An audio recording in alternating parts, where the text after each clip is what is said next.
one time. He had bought an old station wagon for $100, and I said, "What for?" And he said, "There's a muffler system on the bottom of it that I want." But the tires were all flat and it was kind of sitting on the ground. So I said, "How are you going to get it off?" And he said, "Watch." He had a monster truck and he hooked a chain through this window and over the top.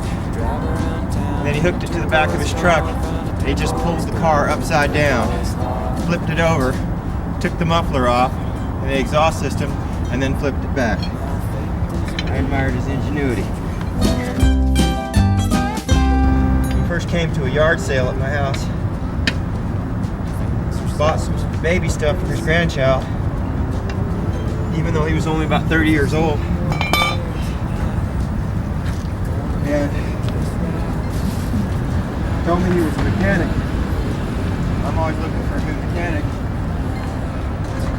So I took my car over to him to get it worked on. We ended up trading cars and doing all kinds of stuff for years. He'd come borrow money from me because he wanted to buy a 300-gallon aquarium or cigarettes for the monkey at the zoo. He used to buy a case of Camel cigarettes, take them to the zoo, and one by one throw cigarettes to the orangutan, who apparently was addicted to nicotine because of Jimmy. And they were the best of friends, him and that monkey.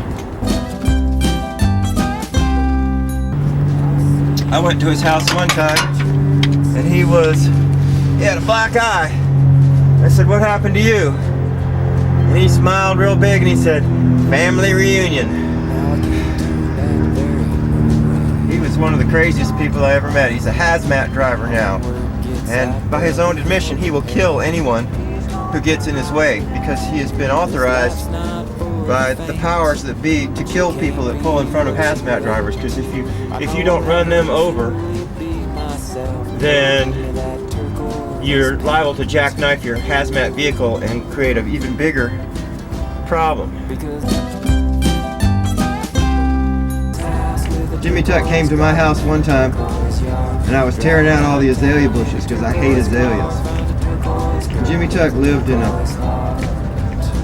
it looked like a auto garage basically. There was auto parts everywhere in his house, and the screen door was torn, and there was strange creatures wandering in and out.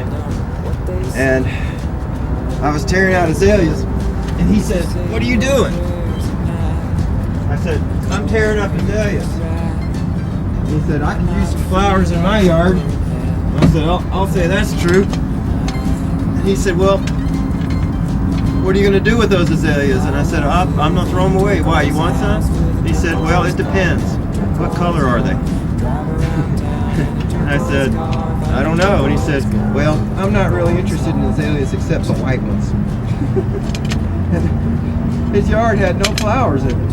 And I went, and about 2 weeks later, he had went and bought 2 small white azalea plants and planted them right in the middle of a place where they were going to get trampled by all of his cars, by him tipping cars over left and right.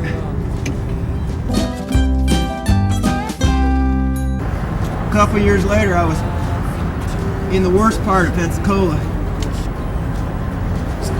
and there was a guy having a yard sale. A tough looking little monkey. And I picked up a Bible on the table. And it said Michael Tuck in it. And Tuck's not the most common name. So I said, "Is this your Bible?" And he said, "Yes." And I said, "Are you any relation to Jimmy Tuck?" And he said, "No." And there was a funny look on his face. He said, "No." And about 5 minutes later, he said, "I saw Jimmy once in juvie." The juvie is juvenile court. Jimmy tried to kill himself when he was a kid. He showed me the scars on his hands. Wrists, long, nasty scars. And that would have been a shame. He's wonderful. First, apparently he worked out whatever is difficult for. And ended up being a productive member of society.